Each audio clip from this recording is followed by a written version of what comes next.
Hello everyone, welcome to evolution classes. आज की इस वीडियो में हम लोग करने वाले हैं जेनेटिक डिजीज़। तो इससे पहले हम लोग एक सिकल सेल एनीमिया कर चुके हैं। ये सेकंड डिजीज़ है हीमोफीलिया। हीमोफीलिया को ब्लीडर्स डिजीज़ भी बोलते हैं। ओके, तो आप नोट्स जरूर लिखें साथ के साथ, और आपको करने में थोड़ा सा टाइम ज़रूर लग सकता है, लेकिन आपके लिए वीडियो डेफिनेटली बहुत हेल्पफुल होने वाली है। ये पूरा सेशन इंपॉर्टेंट होने वाला है, क्योंकि आपके इससे नोट्स भी प्रिपेयर हो जाएंगे और साथ में आपकी डिजीज़ भी कंप्लीट हो जाएंगी और सब कुछ आपको बहुत अच्छे से समझ आएगा। ओके, चलिए। तो हीमोफीलिया एक सेक्स लिंक्ड डिजीज़ है, सेक्स लिंक्ड है और रेसेसिव डिजीज़ है। अब जो भी रेसेसिव डिजीज़ होती हैं उनमें जो मदर होती हैं वो अनअफेक्टेड भी होना, तब भी आगे डिजीज़ जो है वो जा सकती है। तो देखिए, पहली चीज़ सेक्स लिंक्ड डिजीज़ है, तो ये एक्स क्रोमोसोम पर लिंक्ड होता है इसका जीन, और रेसेसिव डिजीज़ है, डोमिनेंट नहीं है। ओके, तो ट्रांसमिशन कैसे होता है? ट्रांसमिशन होता है अनअफेक्टेड कैरियर फीमेल से मेल प्रोजेनी में। तो क्योंकि एक्स लिंक्ड है इसीलिए क्रिस क्रॉस इनहेरिटेंस शो होगा। मैंने आप लोगों को इससे पहले एक पेडिग्री एनालिसिस जो है उसकी वीडियो अपलोड की है, उसको मैं डिस्क्रिप्शन में डाल दूंगी। बाकी आप प्लेलिस्ट में देखेंगे तो आपको मिल जाएगा, उसमें मैंने आपको बताया है क्रिस क्रॉस इनहेरिटेंस। तो यहाँ पे देखिए, अनअफेक्टेड का मतलब है कि जो फीमेल है वो कैरियर है, उनके पास जीन है हीमोफीलिया का, पर उनमें वो डिजीज शो नहीं हो रही है क्योंकि ये रेसेसिव जीन है। ओके, तो कैरेक्टर्स जब भी शो होंगे जब पूरी तरह से दोनों ही क्रोमोसोम्स पर जीन होगा। इसके लिए मैं आपको क्रोमोसोम्स जो हैं वो यहाँ पर बताऊंगी, यहाँ पे लिखे हुए हैं, पर उनको बाद में देखेंगे, समझिए। तो फीमेल से मेल में ट्रांसफर होगी डिजीज, ठीक है। और फीमेल कैसे, मतलब मदर कैसी शो हो रही है? अनअफेक्टेड। मदर को कोई डिजीज दिख नहीं रही है, ठीक है। उनके पास किसी एक क्रोमोसोम पर जीन होगा जिसकी वजह से मेल प्रोजेनी में डिजीज ट्रांसफर हो रही है। तो फीमेल जो है वो कैरियर की तरह एक्ट करती है। किसकी तरह एक्ट करती है? कैरियर की तरह। लेकिन रेयरली सफ़र करती है हीमोफीलिया से, पर उनमें जो डिजीज़ होगी वो बहुत रेयर केसेस में होती है। क्यों? क्योंकि अगर फीमेल को हीमोफिलिक होना है तो उसके लिए एक ही तरीका है, मतलब एक ही नहीं, तरीके तो बहुत है, लेकिन हीमोफिलिक होने के लिए कम से कम मदर को एटलीस्ट कैरियर होना होगा और फादर हीमोफिलिक होने चाहिए।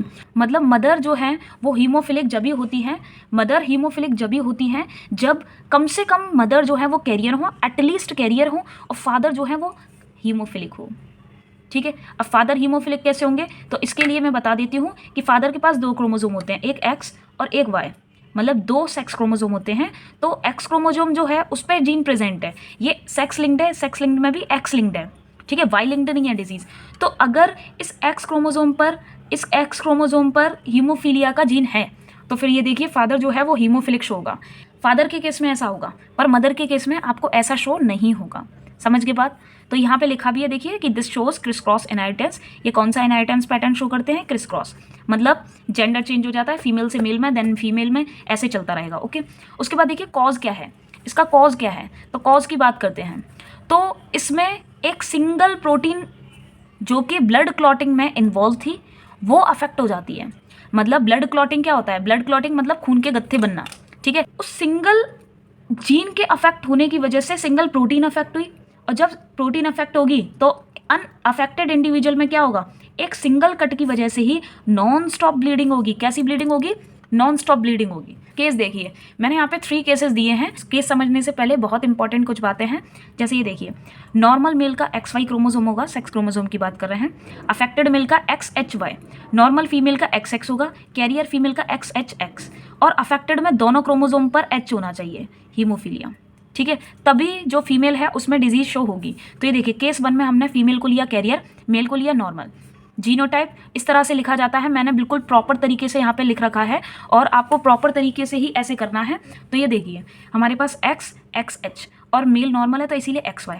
ऐसे केस में देखिए, जब हमने क्रॉस करवाया तो हमें क्या दिख रहा है?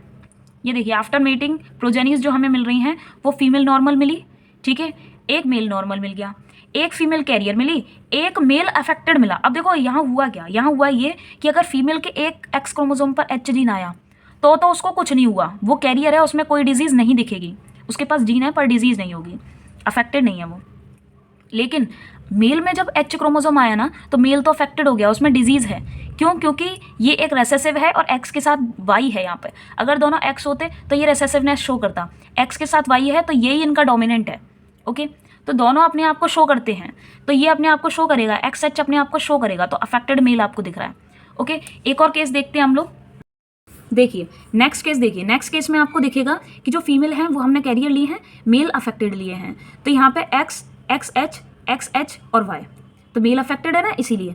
और ऐसे केस में क्या हुआ कि हमें कैरियर फीमेल मिली, मेल नॉर्मल मिल गया एक, और हमें एक अफेक्टेड फीमेल भी मिल गई है। तो यही वाला केस मैंने अभी ऊपर पॉइंट में बताया था, आप वीडियो को बैक करके भी देख सकते हैं। मैंने यही कहा था कि अगर फीमेल अफेक्टेड चाहिए तो उसके लिए, मतलब अगर फीमेल अफेक्टेड है तो कम से कम तो ये होगा कि फीमेल कैरियर, मतलब मदर कैरियर रही होगी। अगर डॉटर अफेक्टेड हुई है, इसका मतलब है कि मदर कैरियर रही होगी और फादर जो है वो अफेक्टेड होंगे। केस में हमने अफेक्टेड फीमेल ली है और मेल नॉर्मल लिया है। अफेक्टेड फीमेल ली है तो ये XH मेल नॉर्मल है। ऐसे केस में देखिए हमें एक कैरियर फीमेल मिल गई है और दूसरी भी कैरियर फीमेल, मतलब 100% जो फीमेल हैं, मतलब जो डॉटर हैं वो कैरियर हैं। 100% डॉटर कैरियर हैं और 100% सन कैरियर हैं।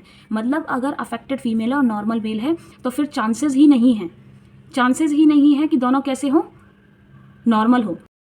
तो अगर आपको ये वीडियो हेल्पफुल लगी है तो आप इस वीडियो को लाइक करें, अपने फ्रेंड्स के साथ शेयर करें और चैनल को सब्सक्राइब ज़रूर करें। मिलते हैं हम लोग नेक्स्ट वीडियो में।